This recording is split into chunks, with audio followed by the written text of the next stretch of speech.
Aloha and good day. My name is Jürgen Steinmetz from eTurboNews, and this is a breaking news update. For more news updates and shows, please go to youtube.com/travel news group. youtube.com/travel news group. Here's our update. The only island nation free of coronavirus will remain closed.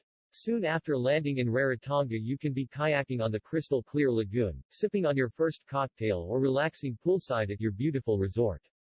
No matter where you are or what you want to do, the islands are yours to enjoy at your leisure.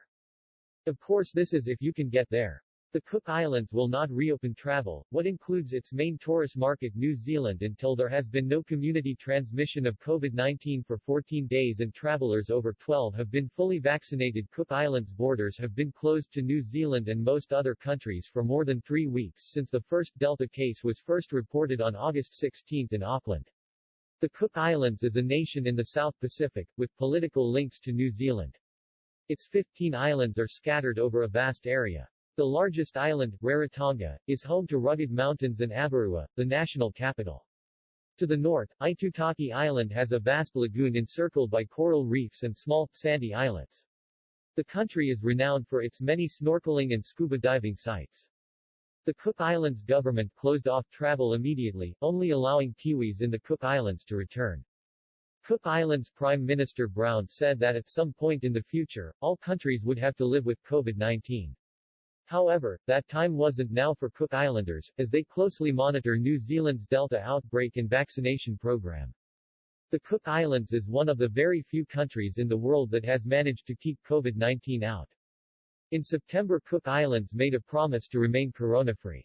Brown said to a New Zealand media, "While we acknowledge that at some point in the future all countries will need to learn to live with COVID-19, that time has not yet come."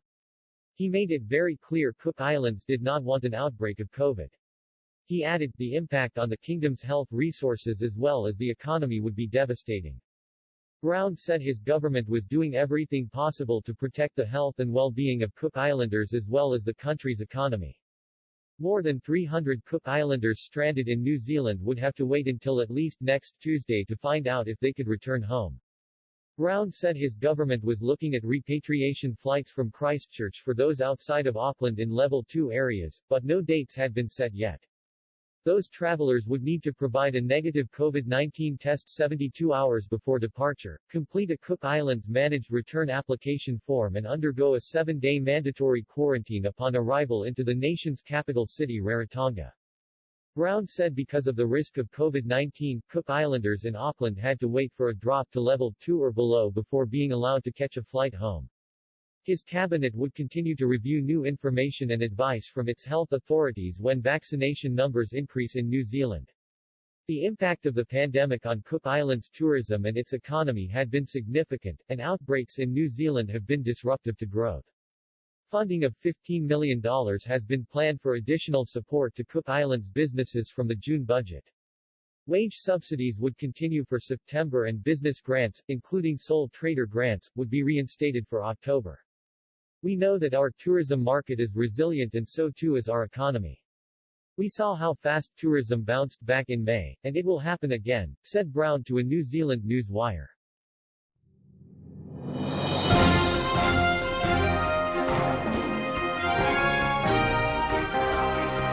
Thank you for listening to our news update. There's more on youtube.com/travel news group, or you can read us, of course, in going to our news portal at eTurboNews.com or travelnews.online.